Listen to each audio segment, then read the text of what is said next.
मुंबईच्या आझाद मैदानावरती जे मराठा समाजाचे आंदोलन सुरू आहे, आंदोलन मनोज जनार्दन यांच्याकडून करतं. मात्र आज मुंबईच्या उच्च न्यायालयामध्ये सुनावणी झालेली आहे. त्या संदर्भात बोलण्यासाठी जनार्दन पाटील यांचे शिलेदार ॲडव्होकेट योगेश केदार माझ्यासोबत आहे. काय बोलाल? आज सुनावणी होती, काय कोर्टाने निर्णय दिलेला आहे, मराठीची बाजू कशी मांडण्यात आली, काय सांगाल? कोर्टाचं नेमके ऑर्डर काय आहे ते आम्ही पूर्णपणे वाचतोय. आमचे वकील बांधव जिथं आज कोर्टात उभे होते ते आम्ही सगळेजण डिस्कस करतोय. पण कोर्टात जाण्याचा जो प्रमुख उद्देश होता की मराठा समाजाचे आंदोलन बदनाम करायचं, भरकटवायचं. कोर्टाला हे दाखवलं गेलं की मराठे इथं घाण करायला लागलेले आहेत, मराठ्यांच्या लोकांना इतर त्रास द्यायला लागलेले आहेत. पण मी तुम्हाला काही पुरावे दाखवू इच्छितो. आपल्या देशात जे विदेशातले पर्यटक आलेले आहेत ना, महिला पर्यटक, त्या महिला पर्यटकांच्या सोबत सुद्धा मराठा समाजातले तरुण किती आपुलकीनं आणि ह्याच्यानं बघतायत. त्यांच्या तोंडावरचा आनंद बघा तुम्ही त्या पर्यटकाच्या. त्या सुद्धा म्हणायला लागलेल्या आहेत की एक मराठा लाख मराठा. अजून आणखीनही तुम्ही जर गेला लोकल ट्रेनमध्ये जाऊन तुम्ही बघा की इथल्या स्थानिकांना जर विचारलं की मराठ्यांचा तुम्हाला काय त्रास सुरू आहे का, तर त्यांचे अनेक बाईट वेगवेगळ्या चॅनलवर दाखवल्या चाललेत की नाही, आम्हाला मराठा समाजाच्या लोकांचा त्रास नाही. मराठा समाज हा छत्रपती शिवाजी महाराजांच्या संस्कारातनं उभा राहिलेला समाज आहे. आजही आम्ही त्यांचे आदर्श मानतो. आम्ही आमच्या हक्काच्या आणि अधिकाराची लढाई शांततेच्या मार्गाने लढायला लागलेलो आहोत. आम्ही इथले आज तुम्ही अनेक व्हिडिओ बघू शकताय की मराठ्यांची पोरं केळाचे सालटे पडलेले असतील हे स्वतः उचलायला लागले आहेत. बल्कि हे काम महापालिकेचं आहे, BMCचं काम आहे. सरकार त्यांच्या कामापासून कुचराई करायला लागलेला आहे आणि बदनाम मात्र मराठ्यांना करायला लागलेले आहेत. आम्ही आमच्या वकील मंडळी उद्या सुद्धा कोर्टात या बाबतीत जे काय असेल आम्ही स्ट्रॅटेजी ठरवून बाजू मांडू. सर, महत्वाचं म्हणजे आज ओबीसी बचाव समितीमार्फत अंतरवाली सरावटीमध्ये सुद्धा आंदोलन करण्यात आलेलं आहे. मला ओबीसी समाज, ओबीसी आरक्षण वाचवण्यासाठी त्याच्याबद्दल काय बोलाल? हे बघा, मराठा समाजाची जी भूमिका आहे ही संविधानिक पद्धतीनं पुढे चाललेली आहे. आम्हाला शासनानं इथं आंदोलन करण्याची परवानगी दिलेली आहे. शांततेच्या मार्गाने मराठा समाज आपल्या आरक्षणाची मागणी मागतोय, संविधानाच्या चौकटीत राहून आरक्षणाची मागणी मागतोय. पण जे आम्हाला विरोध करायला आहेत ओबीसीचे नेते, त्यांचं राजकारण आता महाराष्ट्राच्या समोर यायला लागलेलं आहे. राजकीयदृष्ट्या ते प्रेरित झालेले आहेत आणि ते दंडुकेशाही त्यांनी सुरू केलेली आहे.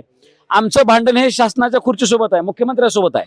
आम्ही शासनाकडे मागणी करायला लागलोय आणि ते मध्येच तिथं बेशमे मेरा चांद भाई म्हणून उभे आहेत.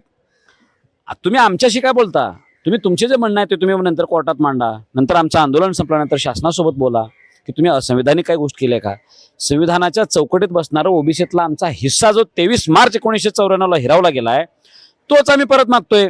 आमच्या आरक्षणावर अतिक्रमण या लोकांचं आहे, शरद पवारांनी केलेलं, ते आम्ही सोडवा म्हणतोय. त्या म्हणतोय कुठं आमचं काय, आम्ही चुकले का? आमचं समजा जर सरकारने निर्णय दिला तुम्हाला मराठ्यांना ओबीसी मध्ये सरसकट आरक्षण दिलं, तर ओबीसी आयोगाचं काय काम असेल?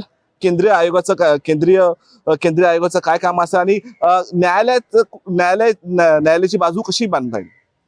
नाही, हे बघा, थोडासा कन्फ्युजिंग तुमचा होता, पण तुम्हाला सुटसुटीत सांगतो. आयोगाचं काम आहे एखाद्या समाजाला तो सामाजिक आणि शैक्षणिक दृष्ट्या मागास आहे किंवा नाही हे ठरवण्याचं. महाराष्ट्र सरकारने अनेक वेळा आयोग नेमला. आता मागच्या काही आयोगांनी मराठा समाजाला सामाजिक आणि शैक्षणिक दृष्ट्या मागास ठरवलेला आहे. त्याचा रिपोर्ट राज्य शासनाने स्वीकारलेला आहे. आरक्षण ओबीसीत म्हणजे सोशल अँड एज्युकेशनली बॅकवर्ड असणं, सामाजिक आणि शैक्षणिक दृष्ट्या मागास असणं म्हणजेच ओबीसी असणं आहे. अदर बॅकवर्ड क्लासेसच्या आरक्षणासाठी पात्र असणं आहे आणि तेही 50% आतल्या आरक्षणासाठी पात्र असणं आहे. पण शासन काय करते? काही लोकांच्या भपकाऱ्यांना, धमक्यांना घाबरून शासन आम्हाला 50% वरचं आरक्षण देते. आम्ही त्यांना विनंती करतोय की बाबा, आता जे बसलेलं सरकार आहे देवेंद्रजींना, तुम्ही नरेंद्र मोदी आणि अमित शहांचा आदर्श घ्या. 370 कलम हटवण्यासाठी जी इच्छाशक्ती नरेंद्र मोदी आणि अमित शहाने दाखवली तशी इच्छाशक्ती तुम्ही ओबीसी आरक्षणासाठी घ्या. तुमच्यावर आमचा विश्वास आहे. 370 कलम हटवायला सुद्धा अनेक दशकं गेली ना. त्या काश्मीरचे लोक, जम्मू काश्मीरचे नेते म्हणायचे की जर 370ला हात लावला तर देशात दंगली होतील, अशी भूमिका ते लोक मांडत होते. पण ज्यावेळेस मोदी आणि शहाने व्यवस्थित हे करून निर्णय केला त्यावेळेस देशात कुठं दंगल झाली का हो पत्रकार साहेब? कुठंच काही झालं नाही. अगदी त्याच पद्धतीनं मराठ्यांना ज्या दिवशी ओबीसी मध्ये आरक्षण दिलं जाईल त्या दिवशी महाराष्ट्रात काही होणार नाही. गावगाड्यातला ओबीसी समाज हा आमच्या सोबत आहे, मराठ्यांसोबत आहे, ह्या कुणब्यांसोबत आहे. आणि आम्ही आमचा हक्काचा आणि अधिकाराचा लढा बाबासाहेबांच्या आदर्शावर लढतोय. त्यामुळे कुणीही आम्हाला तसं विरोध करायचं काम नाही. तुमचा जो विरोध असेल तो तुमचा राजकीय विरोध दिसतोय आणि तुम्ही जी तयारी कराल त्याला प्रतितयारी करू. ओबीसीचे लोक इकडे मुंबईत यायचं म्हणतात, या, आम्ही तुमचं आझाद मैदानावर स्वागत करू. तुम्हाला जेवण खाणं सगळी व्यवस्था मराठे करते. तुम्ही बिंदास तिथं आझाद मैदान येऊ, आपण चर्चा करू आणि चर्चेतनं आम्ही आमची बाजू मांडू. आमचा हक्क कसा अधिकार आहे, ओबीसी आहे, तुम्ही तुमची बाजू मांडा.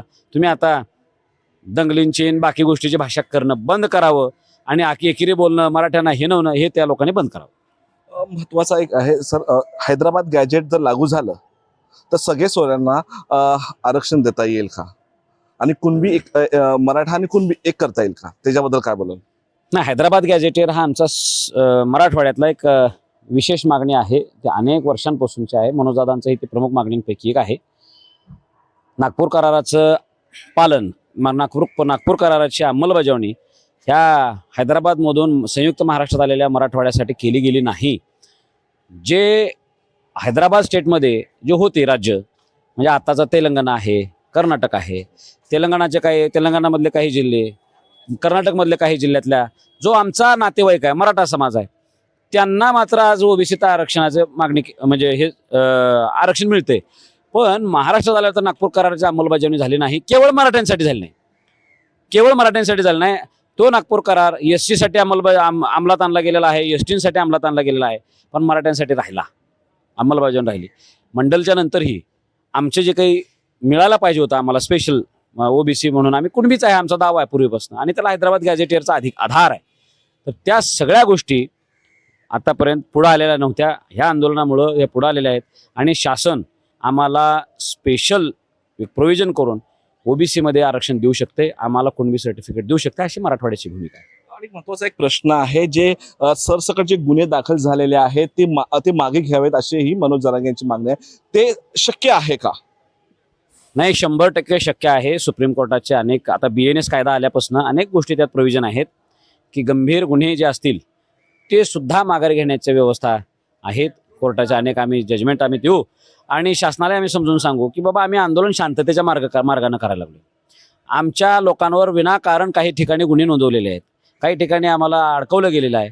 अशा ठिकाणचे गुन्हे माघारी घ्यावेत, आमची अशी भूमिका आहे आणि ते शासनानं मंजूर करायला पाहिजे आणि ते करतीलही. नक्कीच. तर हे होते मनोज जरांगे यांचे वकील केदार यांचं म्हणणं आहे की जोपर्यंत सरकार आमच्यावरती आंदोलनाचे जे काही गुन्हे दाखल आहेत ते मागे घेत नाही, तोपर्यंत हे आमचं आंदोलन सुरू राहील. शिवाजी काळेसोबत मी Dheeraj group, top news Marathi, Mumbai. घ्या परदेशात भरारी, तेही सर्वसामान्यांना परवडणारी. सचिन इंटरनॅशनल घेऊन आले आहेत जगातील सर्वात स्वस्त परदेश टूर फक्त 28,999 रुपयांमध्ये. पॅकेजमध्ये विमान प्रवास, हॉटेल, ब्रेकफास्ट, ट्रान्सपोर्ट, प्रेक्षणीय स्थळे, सर्व खर्च समाविष्ट. सचिन इंटरनॅशनल 18 वर्षांपासून पर्यटन क्षेत्रातील विश्वसनीय नाव. चला तर मग आजच आपली फॉरेन टूर बुक करा. संपर्क 7767989898.